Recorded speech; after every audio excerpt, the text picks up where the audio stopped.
Fred and his wife Barbara have been hooked for 45 years. I'm not putting that on there. The pair partner in the kitchen. Fred preps the meat while Barbara focuses on the finishing. I take real good pride in my gravy. Matter of fact, in everything I fix. The family regularly hunts, traps, and eats a variety of critters. Near the end of the Civil War, the only fresh meat soldiers got was what they could shoot in the wild. This back in the day, this wasn't exotic.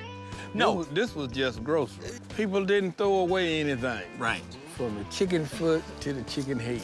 Yeah. They ate it all. Fred learned to cook chicken feet and wild game by trial and error. Barbara has always been his loving guinea pig. See how it come off the bone? Oh, man. It's good rabbit. Delicious. Mm-hmm. And that's the part my kids didn't like when they were growing up. Which part? The bullets. Stray BBs aren't an issue with fish dishes. What's cooking in here? Catfish head stew. The broth looks really rich and lovely. Mm-hmm, it is. Freshwater catfish are plentiful across the South and also supplemented the meager diets of Civil War soldiers. Fred makes his version with onions and potatoes. Simple 3-ingredient cooking is typical of the mid-19th century. Taking the big bones out. That's the best part, right? All that meat from the head. Mm-hmm. That's where your flavor comes from.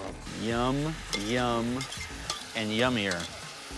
Deer steaks and rabbit are seasoned, floured, and deep fried. Oh, yeah, baby. I'm about to make some rabbit gravy. I'm leaving all the parts that fell off the rabbit while it was frying. The flour is gonna thicken that up. You're making a nice roux. Look at that cooking up already. Okay, baby. And I'm gonna pour all of my seasoning I have in this bag. Oh, that you here. marinated it in? Yes. Oh, that's good. That'll cook up nice. Ooh. Go ahead, admit it. We just met, but you like me. I love you. I love you too, Barbara.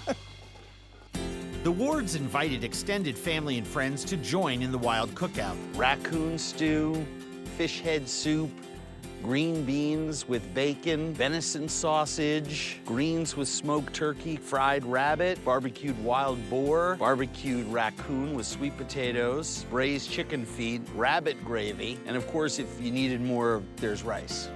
This is some spread, Fred. If you don't eat that, that's what we got for next week.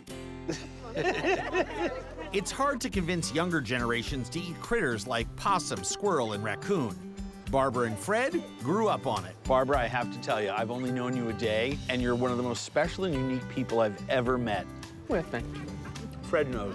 After 75 years, you're supposed to know that. No, what he meant to say was their 45 years together have been the longest 75 years of his life. And 100 of mine.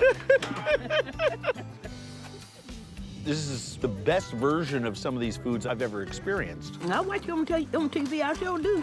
When you be eating all them things, I said, Lord, I wouldn't be eating that.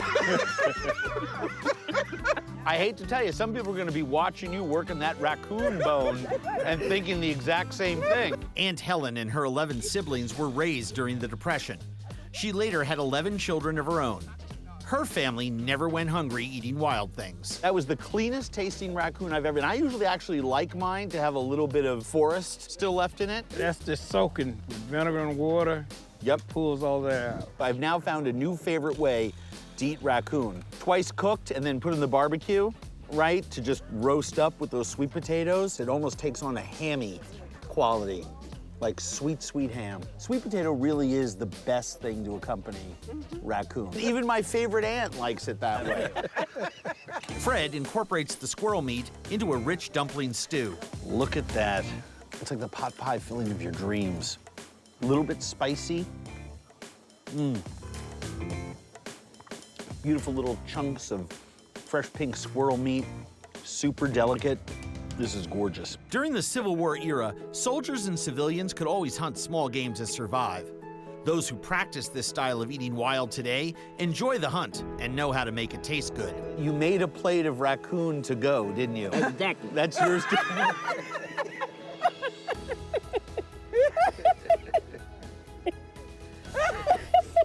Rabbit and herbs browning in the mulefoot lard is about as nice a smell as you're ever gonna find. Rabbit is one of the leanest white meats, and its fine fibers easily absorb seasonings. When you simmer it, that all the lard that goes back into the pot just emulsifies, into the dish and gives it that richness. I mean, with rabbit, actually, that added fat makes it better. So that goes right in there, and you simmer that for how long? Overnight. 'Cause usually us vets are probably gonna get hungry around 3, 4 o'clock in the morning anyway. So please tell me that in this blue one is one that was started yesterday. Yes, exactly. Ooh, man, oh man.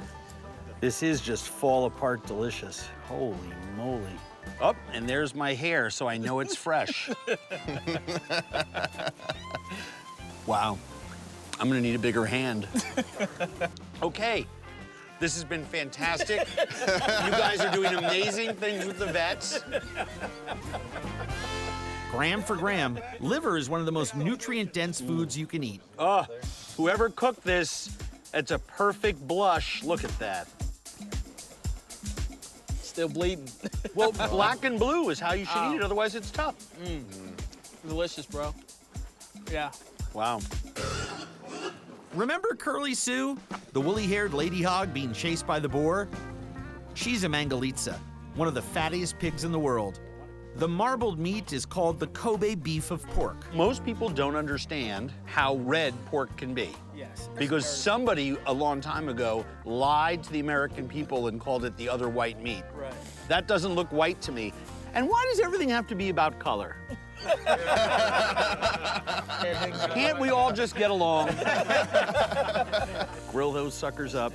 Most hogs have the split hoof, and these are mulefoot. They have a syndactyl hoof, and they're closed. There's only about 600 registered in the States and about less than 2,000 in the world. Eat, brothers, get in there, eat, come and eat. That's award-winning right there, brother. My favorite piece on the hog these days, just that last piece of the neck. Yeah. I mean, just look at this. And you get all those charry bits. Wow, is that succulent? Oh, yeah. And you can feel your arteries scream for help. That's when you know it's right. Wow. That same wonderful mulefoot fat gives roasted vegetables a nice crisp. These are your carrots just cooked in the mulefoot fat? Yep. Oh, are these ready too? Oh, yeah. I'm assuming that plates are optional. Plates are optional. Plates are optional. Okay, good. I knew I was among my people. Yeah. If you see a little red in your pork chop, it's okay. That's cooked through. That's the color. And big pieces of fat like that are meant to be eaten with it. Yeah. Good food is such a part of our wellness. The earth is healing, food is healing. We realize that. If we can have a healthy mind, clear and uncluttered, then we can get back to the business of doing what we do best.